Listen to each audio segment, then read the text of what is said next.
do it every year. It's like, oh, this team got beat here, so they didn't deserve X, Y, Z. We deserve to be ranked higher, and we want some respect. I would love to antagonize people and egg some people on and see what kind of chaos we can have in the stands.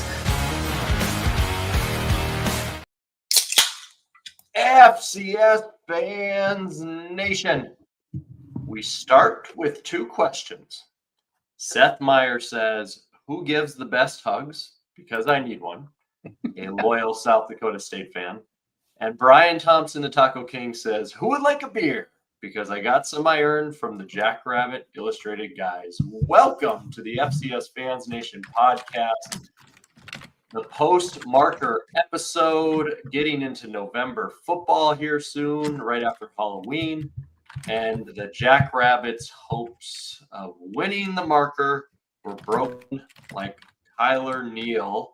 If you're watching on YouTube, Kyler, what the heck is going on with a sling around your neck and a cast? Do I see, or what? No, not a cast. It's just a little sling.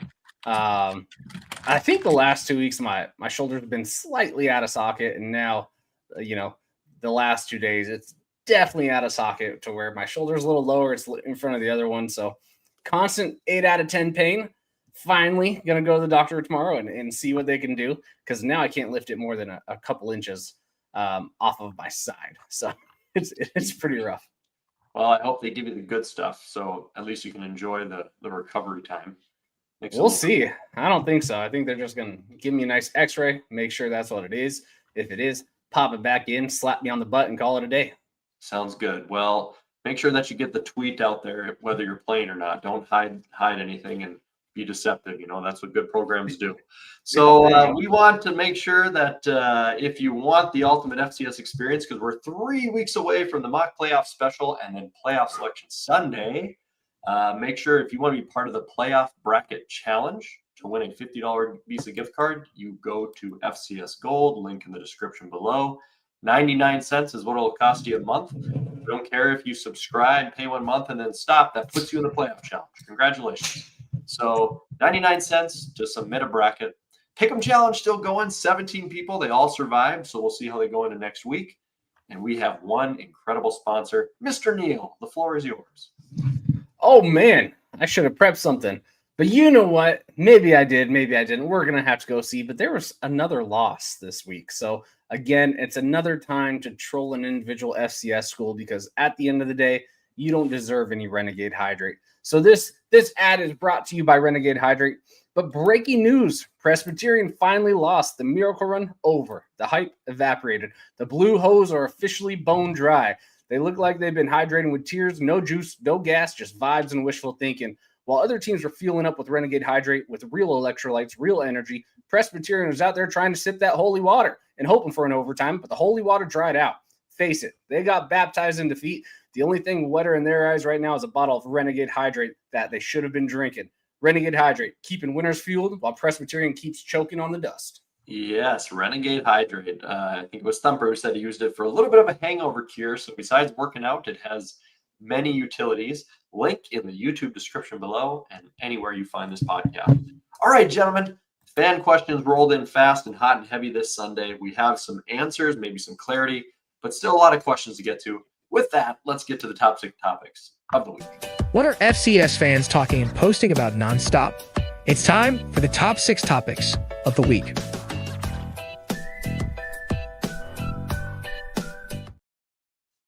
Well, in unforeseen fashion, the North Dakota State Bison take the Dakota Marker game in a blowout, and that is where a heavy amount of our questions come in, so we kind of combine them all together, and we're going to start there tonight, gentlemen.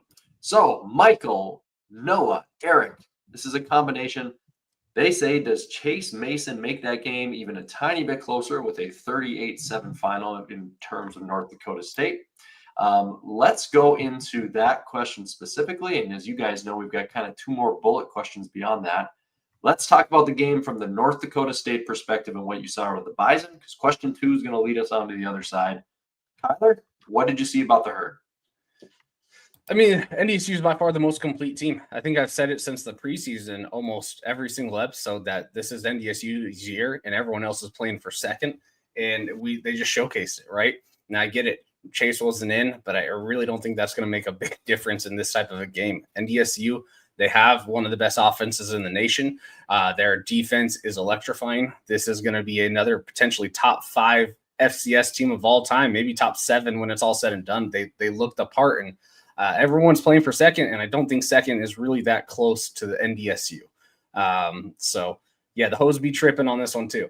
Yeah, again, there's not much more to say. They're so complete. They're so dang good at everything you do. And you have to capitalize. You have to play almost a flawless game to even keep it competitive for 3 quarters. Because if you can't play a flawless game, there's no hope against this NDSU team.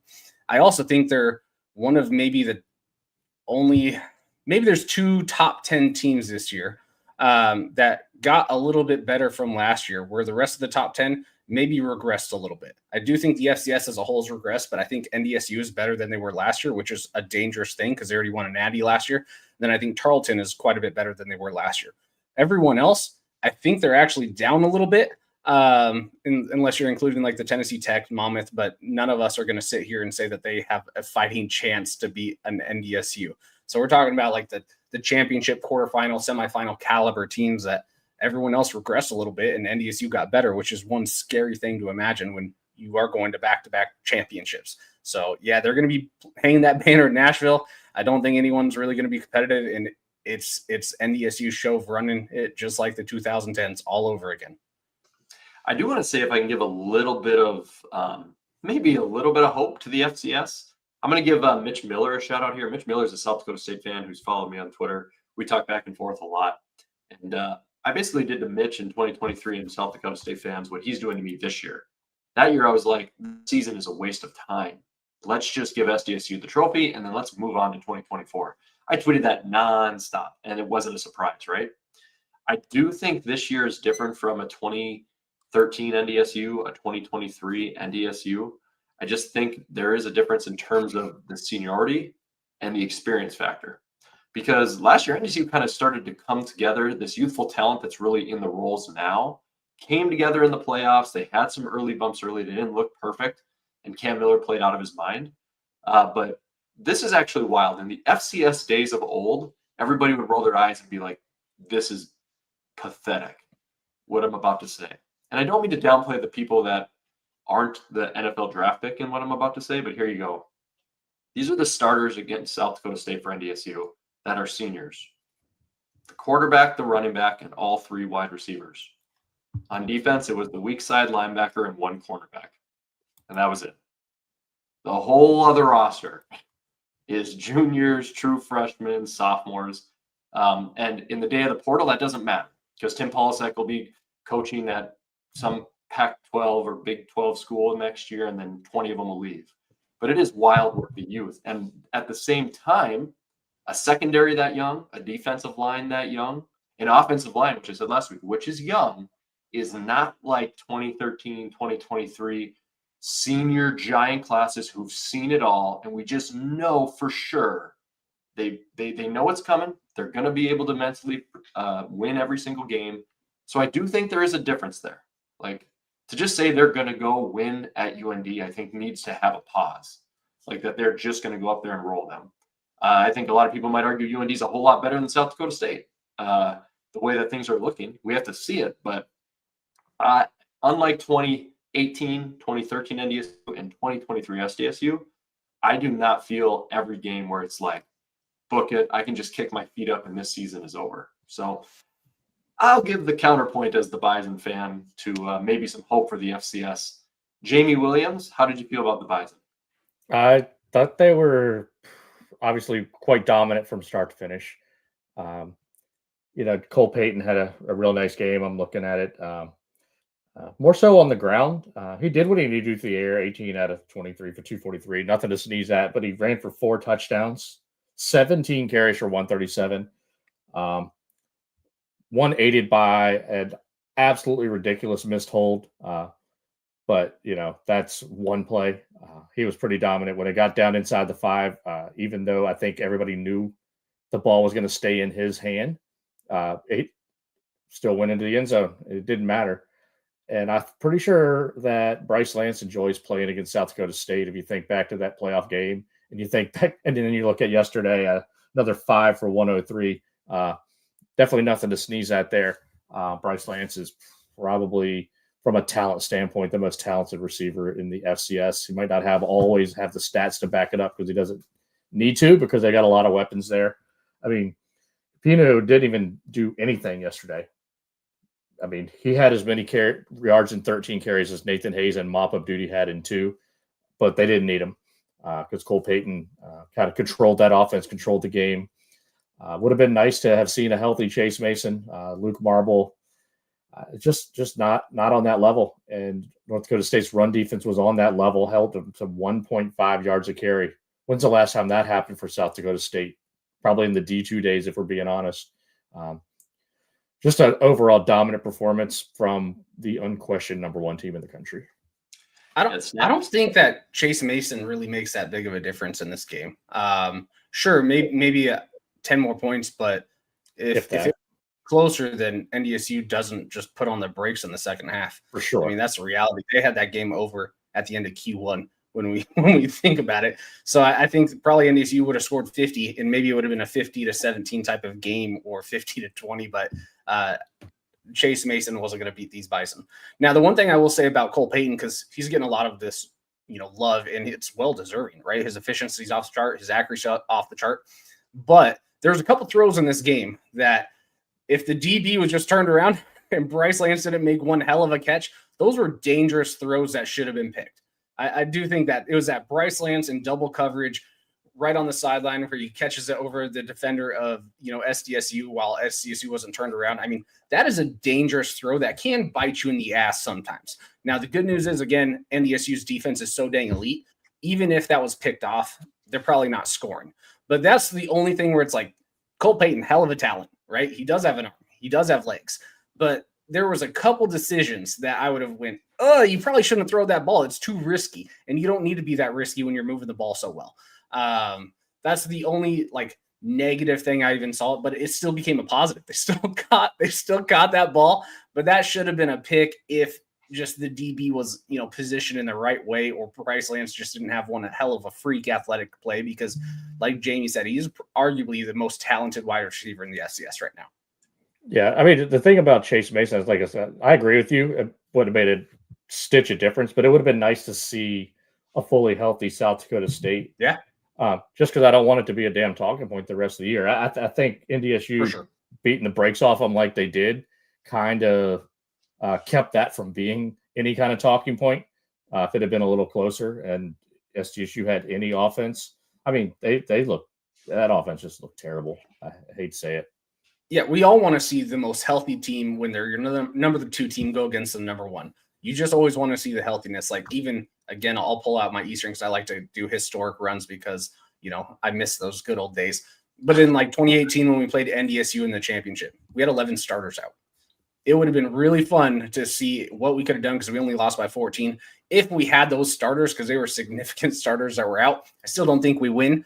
But of course, we'd all love to see that type of a game. You'd love to see a healthy team when you're a top 2 team go against the healthy number 1. That's just always what we want to see. Unfortunately, this is football, right? There's injuries that happen in every single program in every single year, and it's just how well you can bounce back. And good news is SDSU is still set to be a really fantastic team. I just think the difference between 1 and 2 is drastically different between 2 and 5. I think it's a much larger gap than 2 to 5. Yeah, that'll lead us into our second question, which I'm interested here. Kyler Elliott did bounce off these NDSU comments with NDSU's looking like Thanos. Can they be beaten when we get to the playoffs from any of the other top 5s if they are healthy? I think we kind of answered that. Currently, we believe NDSU is the heavy favorite. And is this FCS season just NDSU's for the taking, or is there a team that can stand up to them, says Eric?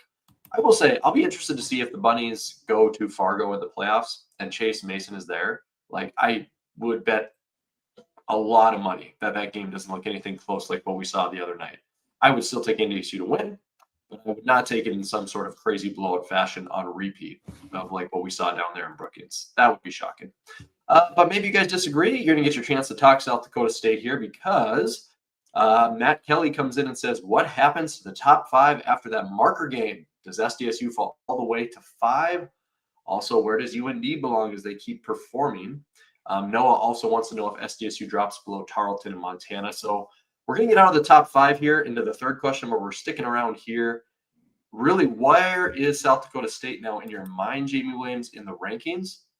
I'd like to throw my 2 cents in before you go, which is just, I do think if we believe NDSU is that high of level, discounting SDSU, let's say they get Chase Mason back, just saying a team that's already beat Montana State is now just dog poop would be a bad opinion, if you ask me. But Jamie, the floor is yours. Yeah, definitely. South Dakota State probably should be about number 15 in your bracket. No, I'm just kidding. I'm going to probably have something that's going to sound almost hot take-ish. So, well, here you go. Ron's on the YouTube comments. So who is number 2? He's all caps on this. Well, number 2 on my ballot is going to be Montana. I think that's more than well earned.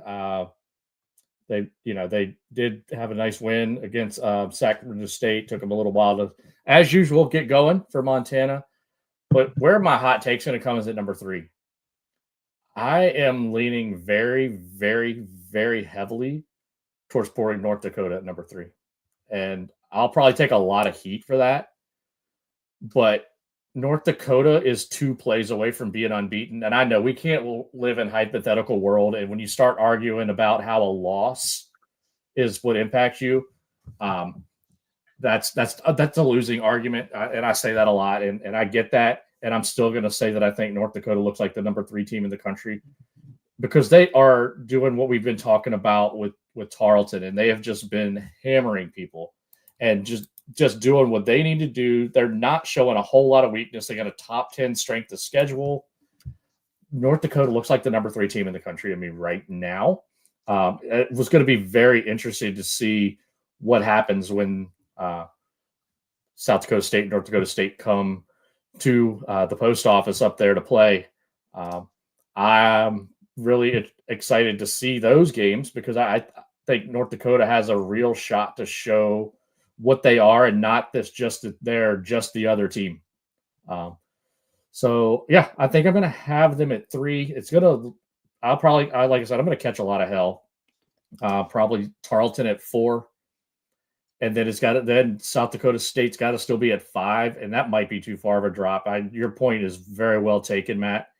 And then at 6, Montana State. And that's not saying that Montana State did anything wrong to be dropped on my ballot versus last week. I just feel like the way other teams are playing, they deserve to be in front of them. And I can't, in good conscience right now, put Montana State in front of South Dakota State because they had the head-to-head. And when, like I always say, if they're right next to each other, you got to kind of lean that way. Other people can disagree. Go ahead. Question for you, Jamie, is if we discount FBS, because you and Kevin are on this. Kevin from FCS Radio is on this as well. He's tweeting all about it, how he wants UND at number 3. He doesn't think they'll get there. But let's get rid of FBS, okay? Okay. So now we don't see 2 losses. We don't see it for Montana State, and we don't see it for UND. Instead, you see a last-second, final-minute, 1-point loss for UND at the number 2 or 3 undefeated team in the country, and 2 ranked wins against Southern Illinois, and another ranked win against Youngstown State.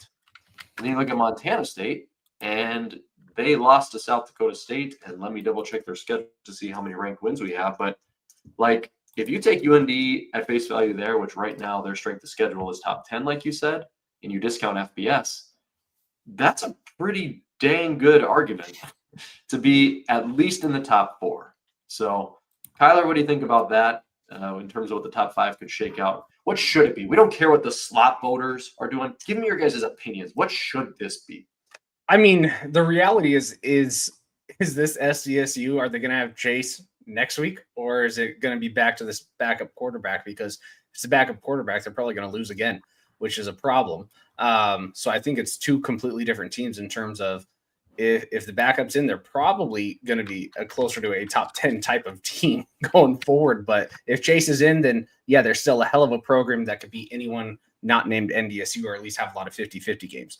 I actually think SDSU can have some 50-50 games with a Montana State, with a Tarleton. and with a UND. I think they're all very similar.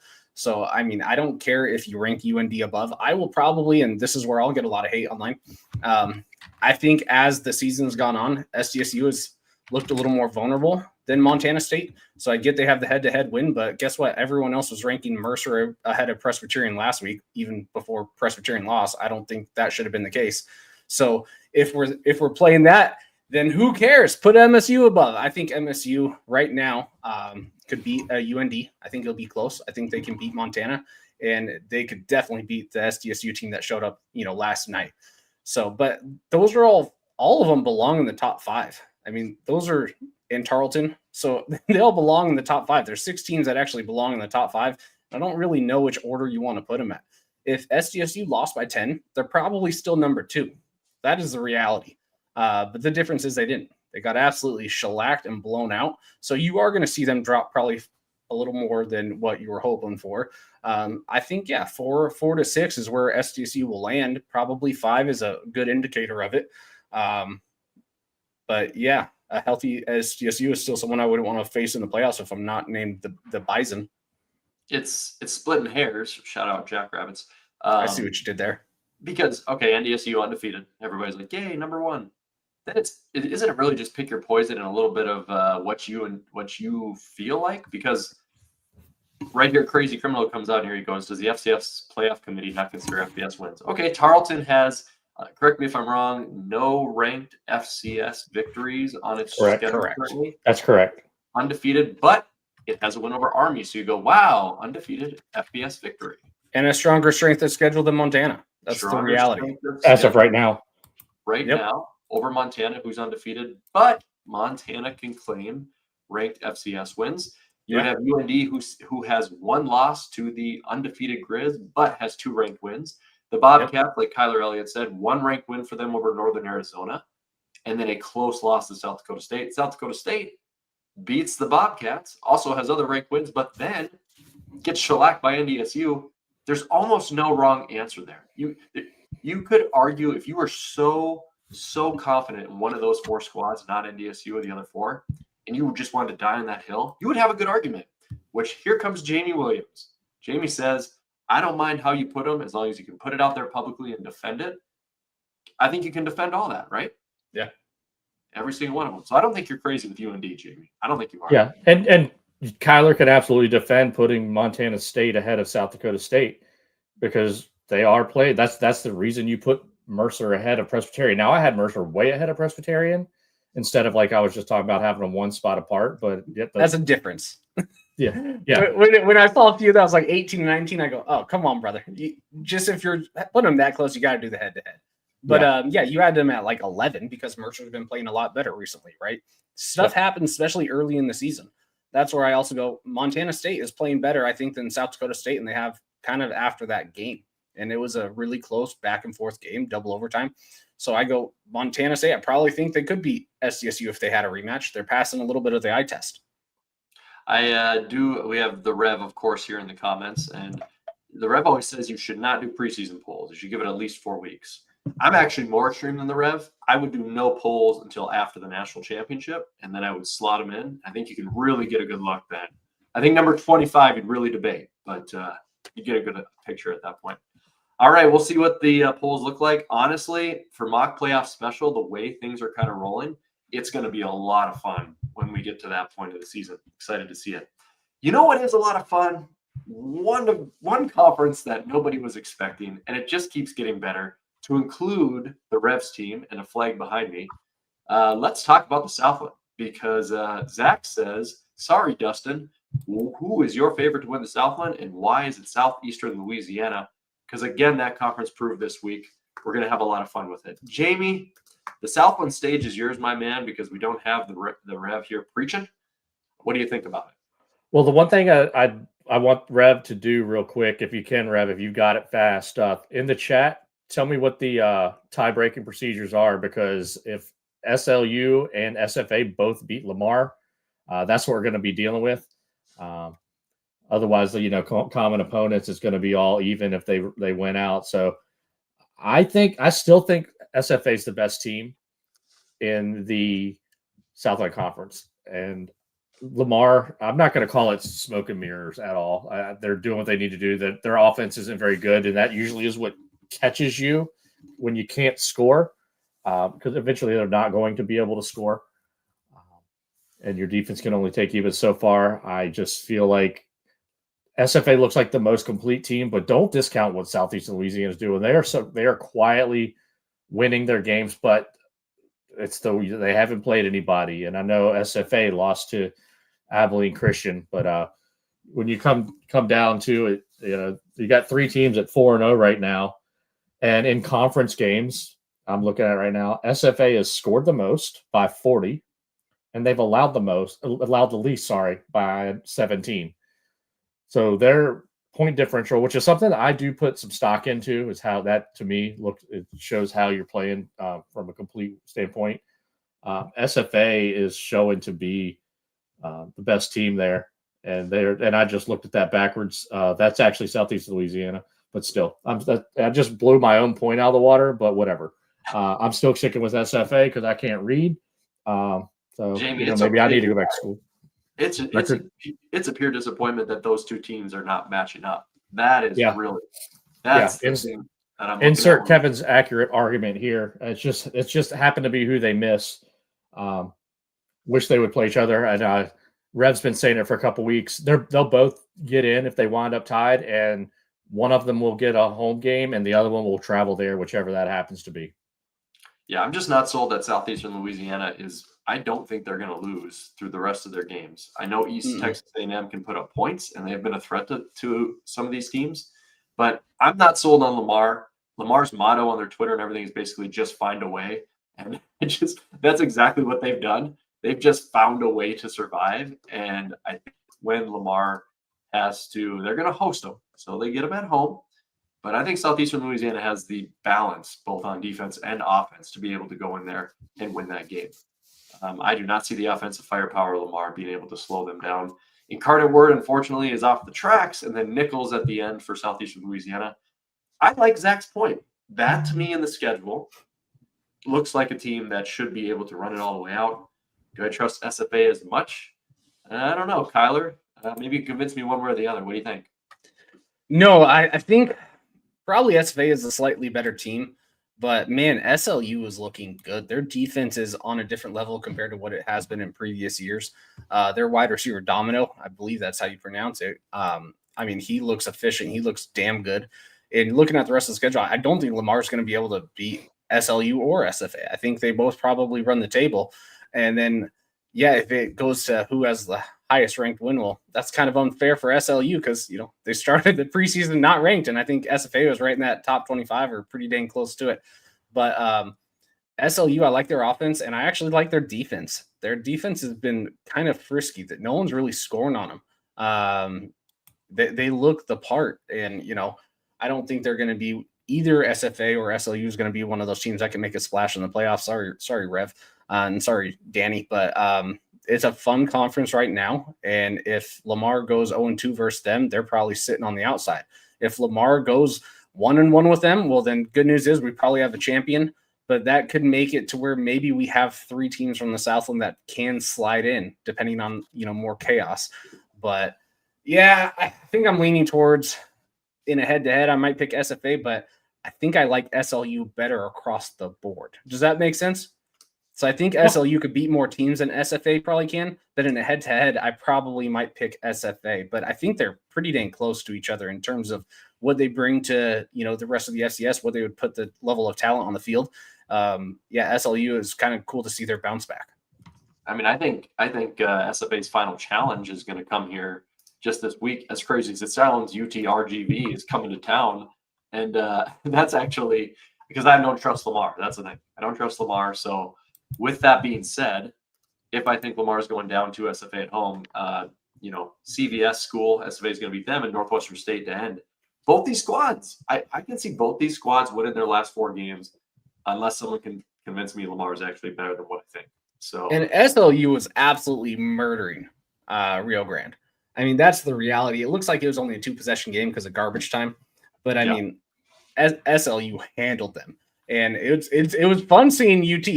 right, go toe to toe with the Incarnate Word and put a beat down on. That was fun. I'm excited for that program. And this little conference, I think, in the future can be a fun one as long as they all stick together. I mean, if we continue to see Lamar get a little bit better yearly, because they used to be a dumpster fire, if SLU continues to bring it on, if SFA is back to being a decent program, then you have McNeese. I hope they ever rebound. But, I mean, the Southland is looking like a fun conference to continue to follow, especially with UTRV and then, East Texas A&M. I don't think they're that great. And SFA had a little bit of a scare there. They're playing with their food a little too long. But, it should be a fun conference for the future. It will indeed. And I like the fact that it feels almost mostly Sun Belt. I know they got a few outliers, but like the Sun Belt at the FBS level, I give Jamie some flowers here. They do a good job of like the regional rivalry, and it's pretty tight knit. And I kind of like that feel for the Southland. I like when a conference, especially in modern day, has that tight knit culture feeling. And I think it's a fun conference to follow. So, and look at that last comment that Rev put up. They have Kitna. Hey, Kitna, the dad went to Central Washington University, baby. So there we go. Washington shout out. Hey, speaking of shout outs, let's give one to the Grizz. And you know what? StreamYard, where we do this thing, just implemented sound effects. So here you go. For the Grizz. And you know what? Because I hate people who call people names like pandas. Here's one more. Good job, Grizz. Well done. Thank you for the FCS community for destroying Dr. Luke Wood's dreams of being a productive program in front of hundreds of fans. You took down the Sacramento State Hornets, so good job. And with that, Keith says, can we figure out the Grizz? Because I was pumped to see them beat JV Sac State. Are they proving that the Bobcats should be worried about the final regular season game? I'm interested in this culture shift because I stood on a hill probably 3 or 4 weeks ago and was like, the Grizz are going to get annihilated when they host the Bobcats. And I said, I think the Bobcats and the Jackrabbits are basically saying we're at home, so we might beat these teams. Is that the same feeling you have now? Are the Grizz growing offensively on you guys? Jamie, is the quarterback play getting a little better? Are you trusting the defense more, or are there still – what do you think?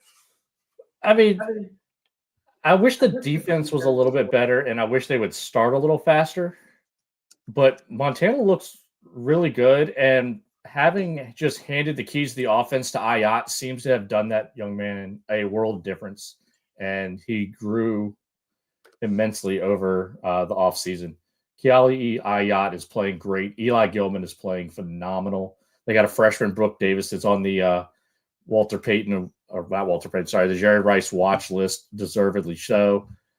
So they've got an offense that they can really actually spread out, and they have a lot of different weapons that they use every week, and that's really a tough offense to stop. And you saw they put up 49, and they didn't even do it with a ton of yards. They just were efficient enough when they needed to be.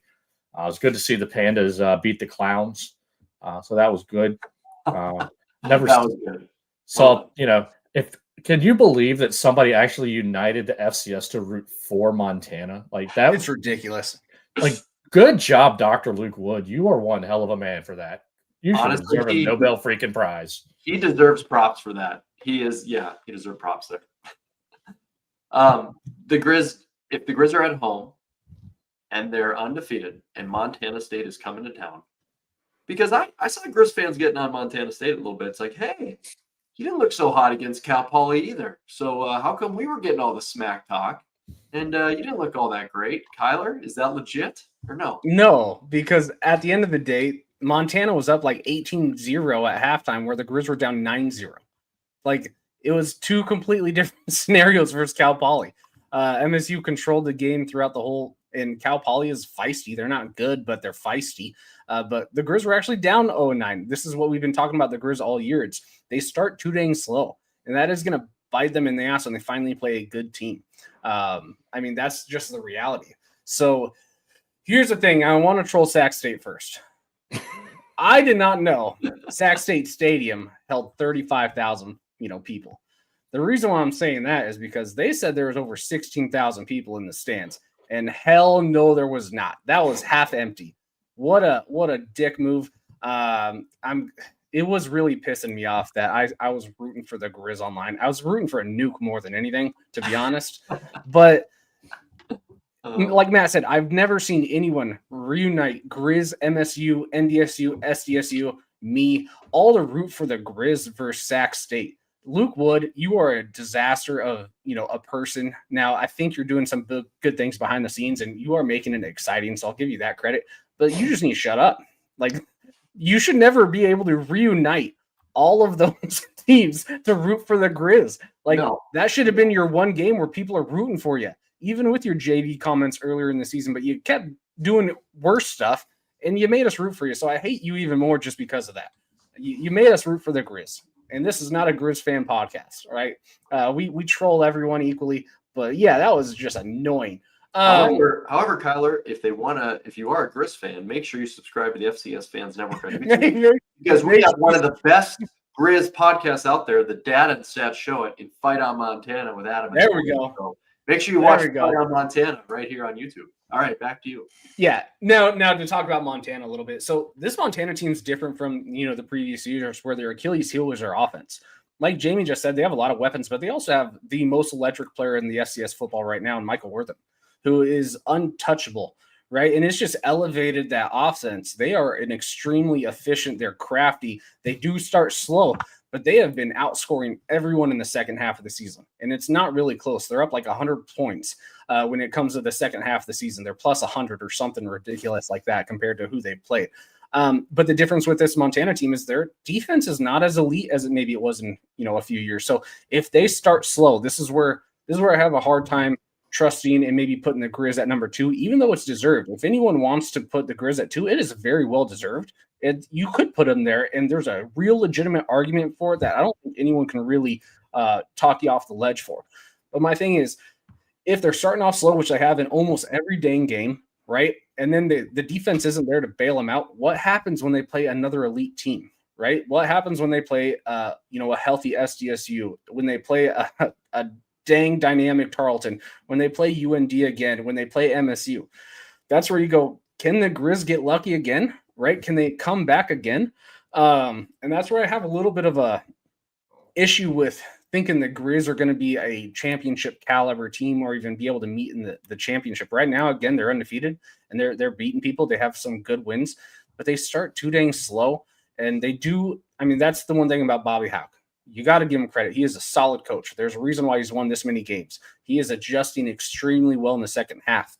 But when you're down, not 9-0 to Cal Poly, but when you're down, 21-0 against NDSU, do you have the ability, even with that freakish offense you guys finally have, do you have the ability to try and get back in the game? No. These other elite teams, they're not going to slow down like a Cal Poly, right? So that's where I go, Yeah, I do think it's still a slow start because look at what it was at halftime. They still started slow compared to where you'd want the Grizz to be. Sac State's not a good team. That's the reality. Sac State sucks. It became a shootout. Now, again, the Grizz, we're going to put them anywhere in the top 3, top 4. I think anywhere in the top 3 is very well deserved. So you think a top 3 team should be able to smack around Sac State, but they didn't. It was a fun, entertaining game. But yeah, without Wortham, they probably lose that game, which is ridiculous. Wortham is just a freak. Matt, let me answer that question real quick that Robert just put in the chat. It is coming up, my man. You going with this one? Or no, that's Cody. 2 below it from Robert, right there. Robert, that's a great question. Personally, I would love to see Rini and Golia call pretty much every damn FCS game. Watch that guy call an FCS game and then watch anybody else. That's what I would like to see. So that would be my answer to that. You're not going to get your top people, but if you get Rini and Golia as the color analyst there, you're doing something good. That's good. Sorry, Matt. I just saw that one. I liked it. Wanted to answer it. Heck no, we're live, man. We can do those things. I will say this. People will rag. Okay, so Montana gets the Big Sky label. So they will just beat a Tarleton because, like, Tarleton's strength of schedule, which isn't that bad, and all these things. This is total defense. And don't tell me the Grizz have played world beaters. You can get, I guess, UND. Tarleton's total defense is 27th. The Grizz is 74th. That is bad. That is not good whatsoever. 74th. It's not like we've played a bunch of teams who can score on us. No, you should be at least probably top 50. So that's going to be interesting when the Bobcats come to town, if they can actually slow down Montana State. And that's where that MSU game is so dang important, because I think Grizz will win out, and then that's the 50-50 game. That should be really interesting, because I don't think Tarleton's going to come into Wa Grizz and win. But if Montana has to go to Tarleton, I do think that's a different game. Tarleton has the athletes, especially the offensive weapons, to get it into a shootout. And then again, it's that could be a really interesting game. But yeah, that MSU game is going to be really important, because Tarleton is not a joke this year. They also start slow too, so might be 0-0 and then 42-40 if they play. Yeah, it would be a fun one. I kind of want to see it, because I think it's 0-0 after one and 7-3 at the half and then 42-40 at the end. Home field could be huge in that situation. Okay, gentlemen, we're going to get hot and heavy on this one. Is anyone else in the Payton race after last night, or is it over, says Seth Meyer and Taco King, referring to Cole Payton for the Payton. So I don't want to go as much into Cole Payton. You can throw him in there a little bit, because obviously he is going to be one of the top 5 guys who's going to be looking at a Walter Payton run. I really want to discuss the Walter Payton for stats versus MVP mentality. I'd love to hear your guys' takes on this. Seems like it's shifted in the past couple of years to where most valuable player on good roster with quality stats can beat the person who throws for thousands and thousands of yards. Jamie, you're an actual voter here. I'm pulling up on YouTube the total offense stats of some players. Jamie, I'll give you the floor. Let's talk what makes the Walter Payton Award. So the definition of the Walter Payton Award is that it's given to the most outstanding offensive player in FCS football. Cole Payton is going to be up there, but you've got a guy who's really putting himself in the discussion right there at the top of that list, because he's all his team has. Bro Brungard leads the FCS now in passing yards because Derek Robertson didn't play. But if you go to rushing yards in the FCS, I'm pretty sure the last I looked, Bo Brungard is also, guess what, top 5. He's number 1. He's number 1 for quarterbacks by a pretty wide margin. By quarterbacks by a mile. I'm talking in general. And I don't know if they've updated. Have they updated yesterday's games yet? No, because I was pulling stats, so they haven't updated yesterday. See. Yeah, Josh dies over 1,000. But yeah, Bo Brungard was 4th. And so that's rushing yards total in the FCS, not just quarterbacks. That guy has his name firmly in the discussion. Yeah. Montana has 3 guys whose name could be in the discussion. Ayat, Wortham, and Gilman. It's not over. Cole Payton's probably the favorite.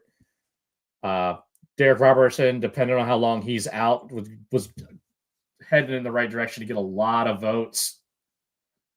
But good gosh, keep your eye on Bro Brungard. It's going to be hard for me if he keeps that level up and puts Youngstown State in the playoffs. It's going to be really, really hard to keep him out. Even Joshua Dye, he's carrying that offense too, but he's not Targy Lamson. Joshua Dye is a phenomenal running back. Targy had a lot more volume. Josh scores a lot of touchdown a quarter, that 92 last night. I hope he at least gets a look and be on the final ballot. But Bo Brungard, my goodness, that dude's playing out of his gourd. That's just somebody I want to highlight. But yeah, I said a couple weeks ago that if Cole Payton dominated SCSU, that you could book it. But I'm not sure if I'm ready to book it. But he's in the top 3, 100% for sure. And you're going to get him against one of the top 3 defenses, maybe the best defense in the FCS in Fargo this coming week. So he could really put on a show. Kyler, mentality of the Walter Payton Award, MVP stats. Where do you lean on that? So I think it's only been more of like an MVP the last few years, because there hasn't been gaudy stats. When there's gaudy QB stats, it's almost impossible to not take that into consideration. So like, Jamie, do you know how long Derek's going to be gone? Was it just 1 game? They're thinking might be a couple games. They're not 100% sure. It is his non-throwing shoulder, so that's a good thing. Yeah. If you look at Mama's schedule, they just played Hampton. I think they've got another cream puff this week. They need him back for New Hampshire, and that's just about it. Otherwise, they run their table pretty much with ease. Yeah, because I do think, you have to take in a little bit of everything when evaluating the Walter Payton, right? Typically, if you have gaudy stats, your team's probably pretty dang good too. Not always the case. So if you have gaudy stats and your team is losing, you're probably not going to be a candidate. But before this week, right, here was kind of, because everyone was just penciling in pretty much, Cole Payton. Now, I think it's a little bit of a disservice because this year, in the last few years, it seems like, it's also going to the person who has the most notoriety.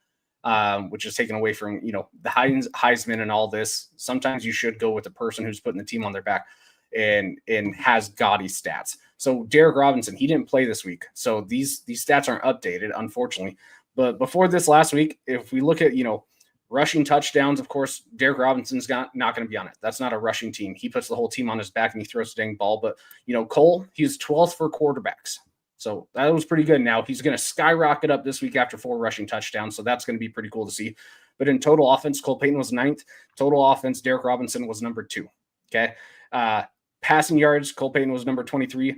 Derek Robinson was number 1. Again, he got injured. The stats are now changing. Bo is doing crazy things at YSU too. Passing touchdowns, Derek Robinson was 1st. Cole Payton was 29th. Efficiency, this is the big difference too. Cole Payton was sure 1st, but Derek Robinson was number 5. Accuracy and completions, you had Cole Payton at 1st at 74% on only 121 attempts, where you had, Derek Robinson number at 72%, so not a big difference at 268 attempts, more than double, and he's still throwing the ball really well. So because he's out this week and next week, that's probably going to hurt him. But if he was playing, Monmouth is undefeated versus the FCS. I don't think they're really going to lose, especially if he's playing at the helm of quarterback. He might be the most valuable quarterback for a team outside of maybe Bo. So even if you're looking at who's the most valuable person, if Monmouth went undefeated versus the FCS, they're a top 10 team right now, right around that. And without him, they're not going to be able to throw the ball that well. Howard's not that good. They struggled kind of getting the ball off the ground. So if you're talking about who's just also has gaudy stats and the most valuable for their team, Derek Robinson might be that guy outside of Bo. Because those are 2 teams that are completely dependent. There was, even I bet, Matt, you would say this. All right, Cole Payton is phenomenal. Would you be that worried against most of your schedule if you had Nathan Hazen? I was. Let's just be honest with yourself. Would you be that worried? Oh, you're making me stand up in front of the. Because that's the reality. It's medieval times. We're about to get the guillotine or whatever that thing's called. Nathan Hayes still makes NDSU 11-1, 12-0. Table pound that he should start over Cole Payton.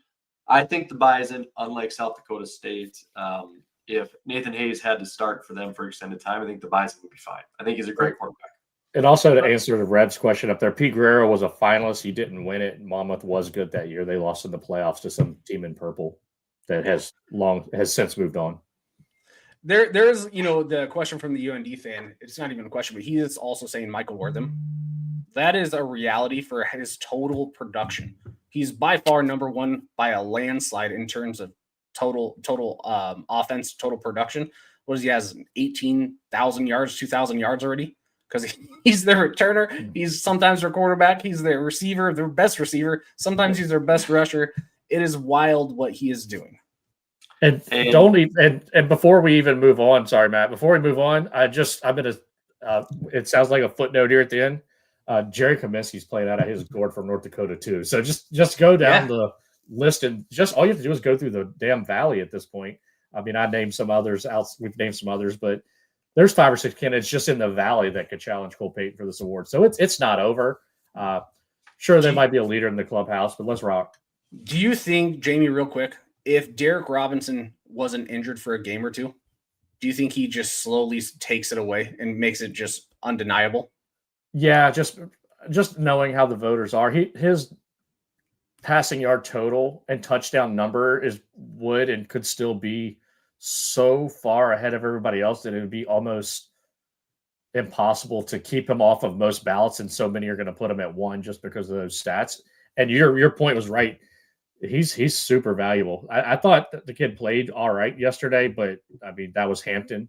I mean you throw with your current left shoulder, you might have been able to beat Hampton. Because my one thing about Derek Robinson is I still think most of the voters have no clue who he is, and I think Flo is doing a disservice to those CA quarterbacks. And I don't think if someone has Cole Payton on, and again, both would be well deserved. I think it's fair. I could argue both of them. But if, let's say, he didn't get injured and he's playing and Cole's still doing what he's doing, most people would go, if you're a voter, I know who Cole Payton is. Who the hell is Derek Robinson? Even though he would lead the categories and everything, because no one watches the CA football. Yeah, it's. I think I like Kyler's point. I love your guys' insight. I really like his overall point where he said, I think just because with the lack of gaudy stats, we've seen more of it shift into the MVP mode. But if you get one of those wild statistical years, it probably is going to lean that way. And Brian Thompson. Yeah, we haven't had the 4,050-yard passing games like when Eric Barrier and what is that SLU quarterback's name? I forgot what his name was. I did it last week. Number 15. I blanked on his dumbass. Forgot his name, and I apologize because that was He's a big battle, boy too.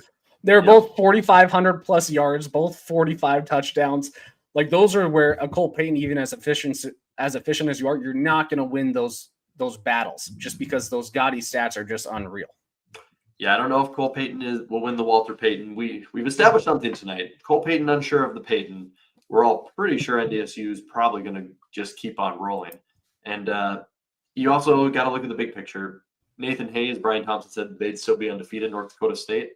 I don't need his for NDSU has given up 8 touchdowns all year. So, I think any quarterback would be doing okay.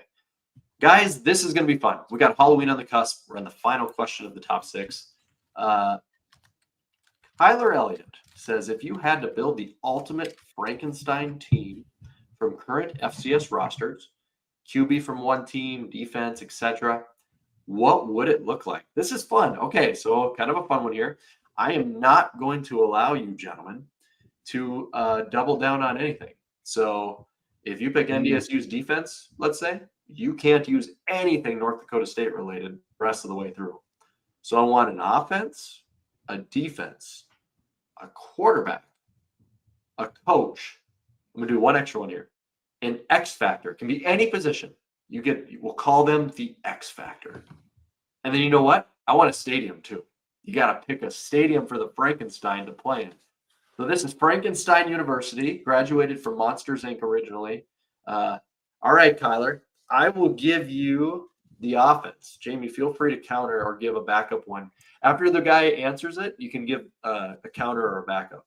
Offense. Like the whole offense as a whole? Yes, this is the offense besides the quarterback. Okay. So So the offensive line, the weapons, the running back, tight ends. Got it. Yep. Okay, give me NDSU. I think their O-line, Bryce Lance. I mean, again, you could probably throw Jamie in there, and maybe they're not undefeated, but they probably win 8 games. It's just sitting behind and dealing with those talents. So, yeah, give me NDSU. NDSU, okay. So Frankenstein is currently made up of the NDSU offensive line, Barika Penu, the running back, and 3 senior wide receivers, one of them who is Bryce Lance. That person needs a quarterback, Jamie. Who is the quarterback for our Frankenstein team? Derek Robertson. Why not? As long as he's healthy, Derek Robertson. If he's down, then I'll take Barngard because he'll make it pretty versatile. Okay, so we got Robinson behind that line. Okay, what about a defense? High quality defense. Kyler, I really hope you pick who I think you're gonna pick, but let's see. Who do you got? All right, this is gonna throw everyone off. Harvard. That's what I thought. I was like, he's gonna go Harvard. He's gonna do it. Yeah, their DBs are pretty dang elite. Now, again, they're not facing the talent that maybe an SDSU is facing or Missouri Valley team is facing, but their defense is pretty dang elite. Their DBs are shutting down the quarterbacks consistently. Their run defense is good. Their total defense, I believe, is in the top 5. I could be wrong on that. But, I mean, when you're looking at Harvard play, and I don't know many people that have actually watched Ivy League play, their defense is just they're playing unreal compared to the talent they're given. So, and Ivy League can recruit. It's not like they don't have talent. Ivy League has talent. They send more people to the NFL than most programs in the FCS. So, yeah, give me Harvard's defense right now with NDSU's offense and Derek Robinson as quarterback. That is a fun team. Yeah, that is making the Frankenstein crowd. Unlike Sac State, that's a sellout for the fans right now who are watching this team. Jamie, a coach. Someone has to coach this team. Who's going to coach this squad? Obviously, Delane Fitzgerald. You know, I love Fitz, but I'm going to go with Bobby Wilder. Oh, good pick. Solid pick. Bobby Wilder got Tennessee Tech rolling against a very bad schedule, but they're winning. He's recruited it. And he's got to balance in terms of offense and defense. I was going to ask, I was like, is he going to go more offensive side? But no, that guy's literally, as Bill Dent says, created a monster. Okay, we got 2 things left. We need an X factor, Kyler. We need one player you can just pop in and you let him play. Damn, just stab him with it. Well, just stab him and just stab him in the heart. This one's so easy, and it's just making me so much pain. There's the most elite X factor in the league right now. It's Michael Wortham, and again, he left my team for a little bit of cash to go play in Montana. And again, you can slide him anywhere you want, and he's going to perform at an elite level. He's a beast. He's so fun to watch. So we have Wortham with Derek Robinson throwing the ball to him on the NDSU offensive line with the other wide receivers like Bryce Lance and Harvard's defense. And you'll put him in as, special teams returner. Yeah. Okay, Amy. Well, now we need a climate or a dome or a something. I know you're not picking a dome. What stadium is rocking to watch the Frankensteins go undefeated year after State. Yeah, we're going to Hillsborough High. There's a reason that a certain stadium continuously wins. Michael Barker, CFB Campus Tour, follow him on Twitter. Votes. We're going to go play at Jackson State. All right. Yeah. Cheapers, 40,000 plus people. That's going to be a ruckus crowd. Tons of fun. Good weather. Don't have to worry about all that junk snow that you guys like to claim is fun to play in. And I guess I live there. So, wow, what a Frankenstein-style squad. I don't know if anybody's going to be beating that team. Probably, maybe 1996 Marshall might have something to say. So, a lot of fourth quarters, you'd have time to hit the concession stands if you're watching the Frankensteins because there'd be lots of blowouts. So, grab a beer, grab a burger, and maybe a taco. Taco King, coming to you from bright and sunny Fargo, North Dakota. It's time for a taco bet, and time for you losers to pay up.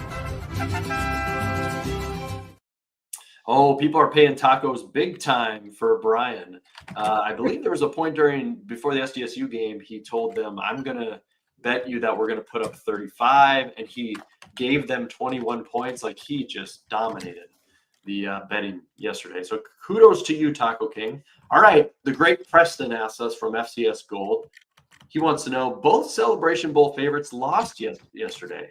Neither is completely out of it, but should we expect someone other than Jackson State and North Carolina Central in Atlanta, says Preston. So the taco bet is simple here. Are we going to see a different team than Jackson State and or North Carolina Central in the Celebration Bowl? So we're going to see somebody different. I'm going to throw mine out here first. Usually I wait on these, but I wanted to dig in a little bit. And I am going to say there's going to be a different team, and I am going to go with South Carolina State. I'm going to go with them because they have the 17th total offense and 47th total defense. And I got tempted to think about Delaware State because they pulled the big upset yesterday. But Delaware State's defense is really bad. It's a bottom 100 defense. It's not good. Talented offense. Shout out to Deshaun Jackson and the crew of what they're doing down there. But I like where South Carolina State is. Then really that's going to be what it is. They are going to play against NC Central. And when that game happens, that's probably, in my opinion, going to determine it. So I'm going to go with South Carolina there, and I'm going to pick them as a difference maker. Jamie, what do you got? Like that pick a lot. I'm going to say there's going to be a different team, and I'm going to go to the SWAC because I really like how Prairie View A&M is playing. I probably stole Kyler's pick because that's probably the closest team to where he lives. But Prairie View is rolling. They are, let's see, I'm just looking at 8 games. They've got up 138 points. That's pretty darn solid, 4-0 in conference play, giving up 12 points a game in conference. So pretty solid. I could see them beating Jackson State in the SWAC title game. MEAC, I think South Carolina State is probably the team. But, yeah, I think it's great. I think we have seen a really compelling MEAC and SWAC battle. And it was great to see Delaware State get that big win. I feel like the HBCUs have kind of, in certain areas, unlocked the find an NFL great and hire them as your head coach. It hasn't all worked, Michael Vick, but it has worked a lot. Deion Sanders, Deshaun Jackson, Eddie George. They've unlocked that. Kids want to go play there, and the SWAC and the MEAC are fun games to watch. If you have an opportunity, don't pass up those. And Andrew Body is probably, to me, the best player in the HBCUs. Unfortunately, they did lose that game to Jackson State, which is probably going to keep them out of the SWAC title game. But yeah, I like PV. Kyler, do you steal your team? A little bit, because I do like what Tremaine Jackson's doing there at Prairie View. But also, I would be shocked to see if Jackson State loses in the SWAC title game. I think maybe their one hiccup against Grambling was their one hiccup on the season. And then if they make it to the title game, I have a hard time thinking someone's going to beat them, because that game was in Vegas yesterday. Yeah, because I do think that is still probably the most talented team in the SWAC. But I do love what Tremaine Jackson's doing. I'm 100% rooting for PV. And then I like Matt's pick. Wow, I called you Mike. Man, my pain in the shoulder is really getting to me. It's what up, Mike? Throwing people off. It's the mustache of Mike. But I do like SE State, how they've been playing in the MEAC. I don't think Delaware State is going to go toe-to-toe with SE State right now. They've just been blowing out people. So there we go. So we're across the board. We think things are going to be a little bit different from the front runners, which makes things a lot of fun. We don't like when the same team wins over and over, especially me. I hate that. Let's get on to some quick. Hate you. Just because your question is answered quickly doesn't mean we don't care. It's time for this week's quick hit questions. Gentlemen, quick hits, and Zach is kicking them off. Did Presby get unmasked just in time for Halloween, or was Saturday's loss to Dayton simply a bump in the road? By the way, Zach Carlton, you came in with a ton of questions. We're going to get them all here in the quick hits. And you themed everything quietly through Halloween. I see you, sneaky, but I appreciate these. What do you think, Kyler? Bump in the road, or they get exposed a little bit? I don't know if I'd say bump in the road or exposed. It's probably just finally happened. Their luck kind of ran out. But it sucks for if you're Presby, because now you really you need a root for, who's in the number one? Is it Butler still? Not Butler. Drake. So Drake. Yeah, you got to hope for some more chaos, because now you definitely do not have the argument, I don't think, to run the table and actually make the postseason. If you went 12-0 and there was another, because there's a tiebreaker that they don't play the other team, right? And then if there's the champion, you have a real argument because you beat Mercer, right, to jump in the playoffs. Now you probably don't, just because that loss is no bueno. I wish we could have had that argument on here too. We had a nice spirited conversation. That would have been a hell of a fun argument to have on here if that had actually happened. It'd have been fun, but now it's you just squandered it, because you cannot afford a loss in the Pioneer League if you do not win your conference championship. O's be tripping.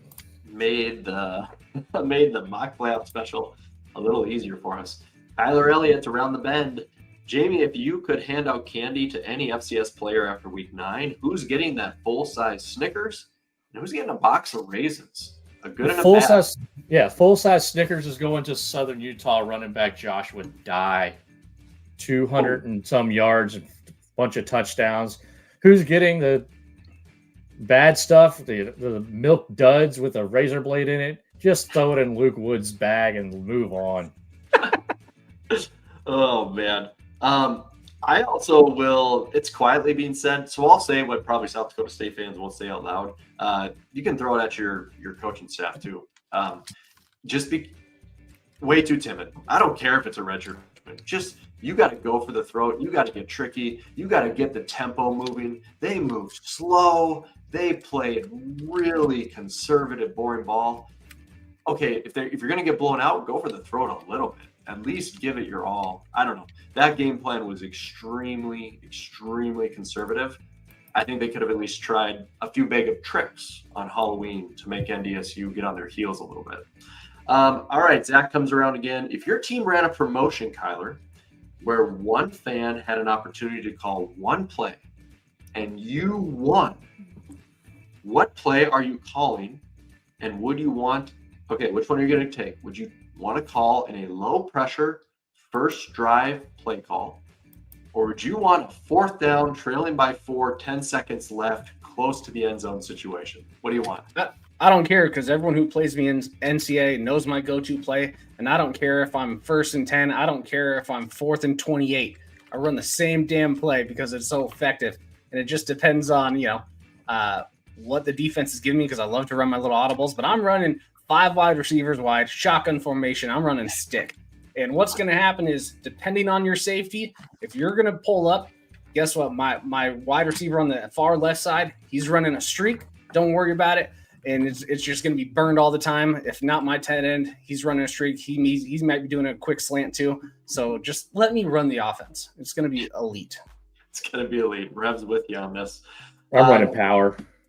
Jamie, who will be the most surprising team to earn a top 8 seed this year, says Noah. And then who will be the most dangerous non-top 8 team? So who's the most surprising top 8 seed you could see? Man, that's a damn good question. Most surprising team in the top 8. I mean, Lehigh's expected.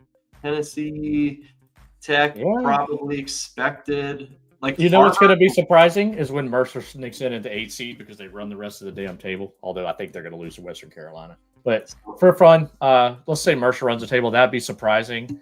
Most dangerous non-top 8 seed, which is a phenomenal damn question. SFA. Oh, okay. Shout out to the rep. There you go. All right, guys. Zach McKinnell spoke about the possible spoiler role UND could play in the postseason. Are there other Valley teams that can make some noise, even with some inconsistency, says Tristan. Tristan, I'm going to expand this a little bit. I'm going to go all teams. I'm going to give these gentlemen a chance to go everywhere. And maybe it is a Valley team. Who could be a noisemaker from what you've seen right now that just kind of slipped in the playoffs on the back end, Kyler? Define noisemaker. Like, how far are we going? Quarters. They get to the quarters and they're a first-round team. So they've got to win on the road at some point of those first 2 games. I don't really think there is any. I'd like a Southern Illinois to get some good matchups, or Illinois State. I'm not totally sold on them, but they have a good schedule that's the way. Like, they could be one of those last 4 in that maybe does something. It just depends on, how the seeding gets played out. I mean, when we were looking at it more regionalized, we could probably do a better guess. Now I have no clue what the seedings, because if SLU or Southern Illinois gets matched up with, like, I don't know, a Montana in the second round, do I think they're going to make a splash and be able to win? Probably not.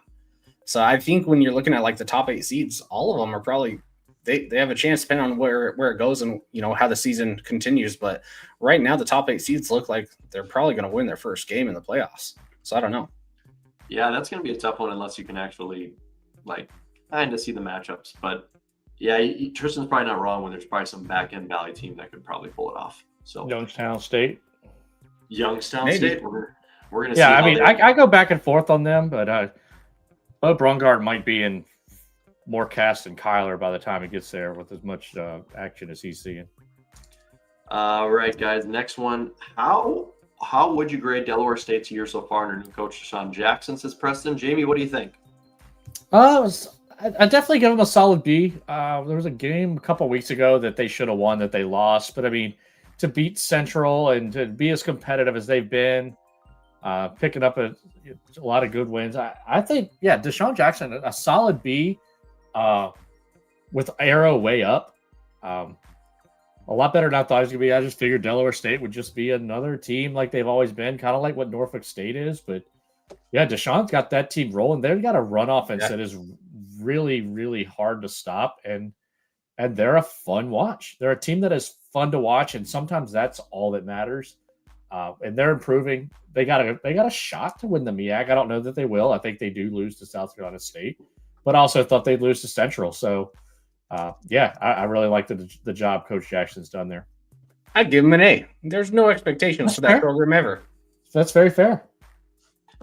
All right, guys. Next one here. When NDSU's defense hasn't given up more than 17 points all season, could this be one of the best defenses in FCS all time, or top 5, says Cody?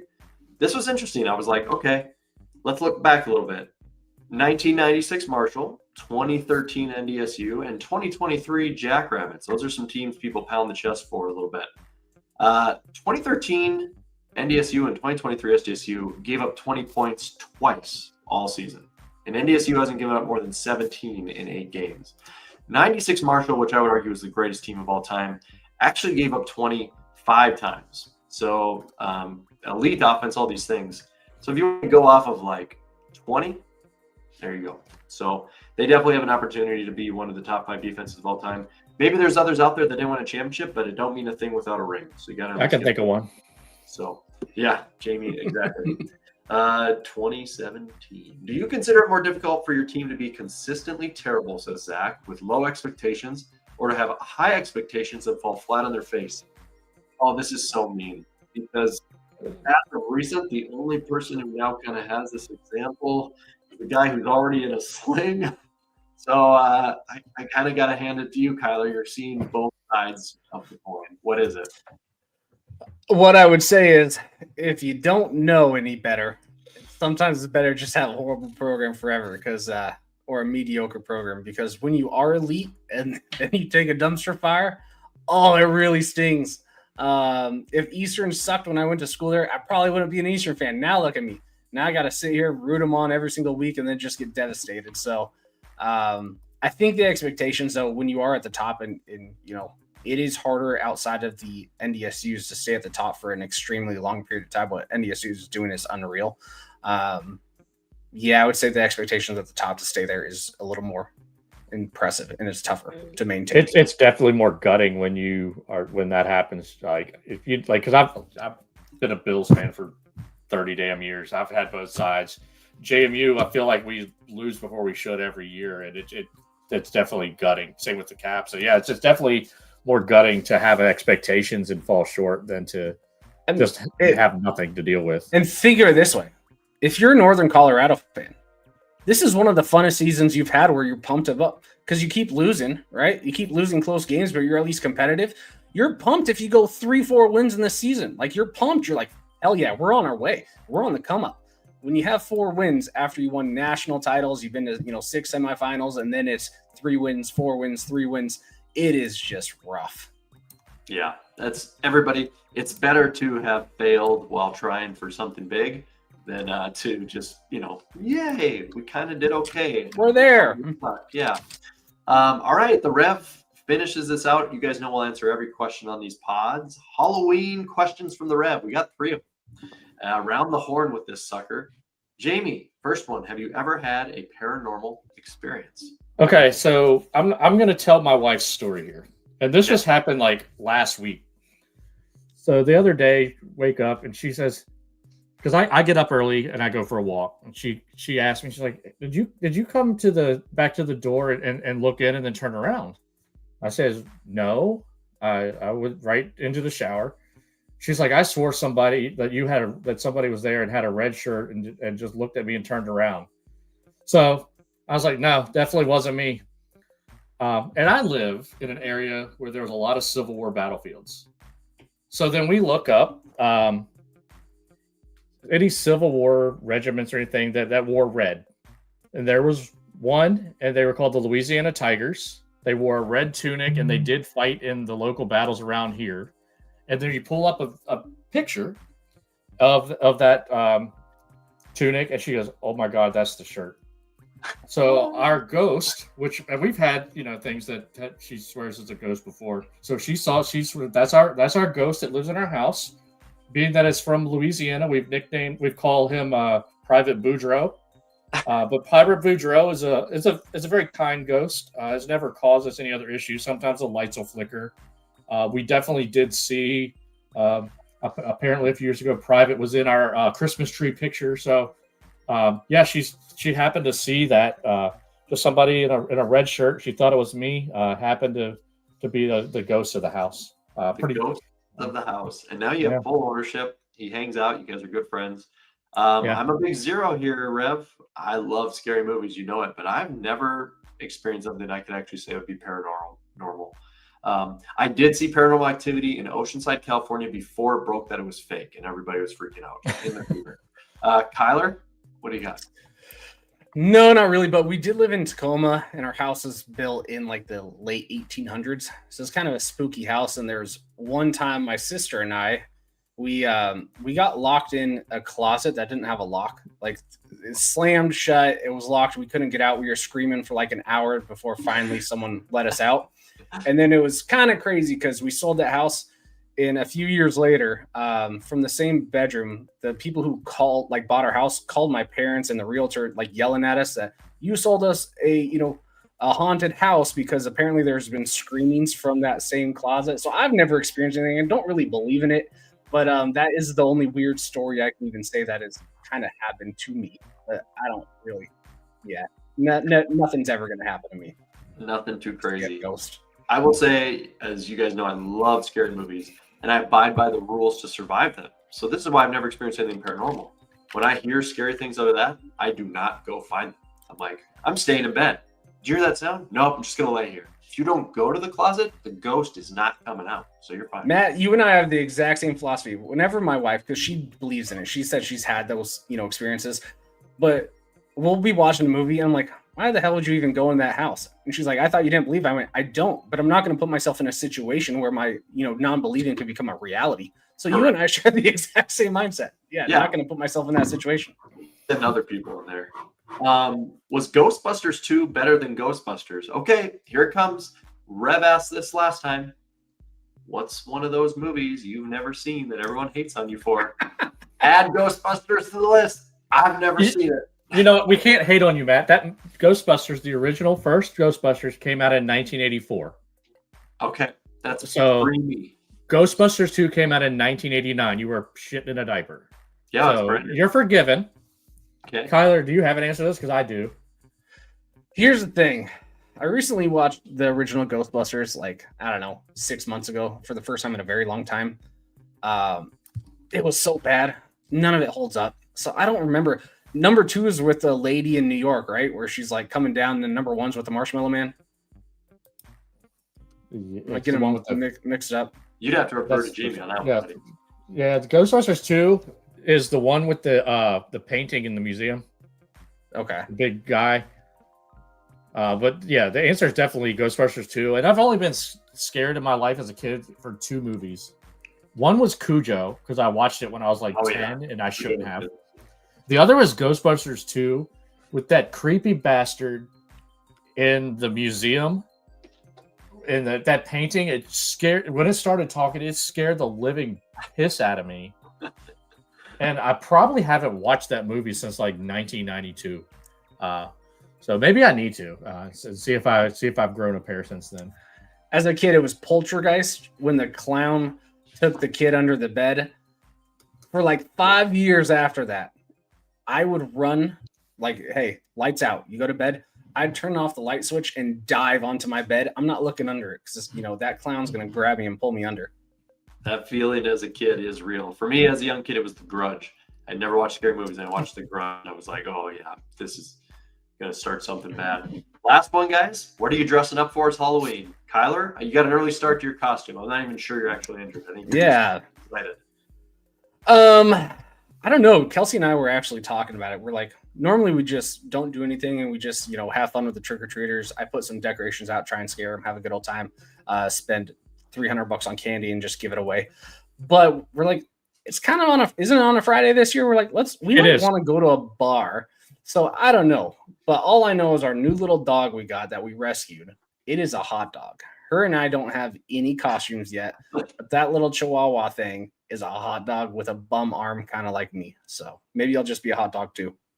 That is freaking awesome. Jamie, you dressing up?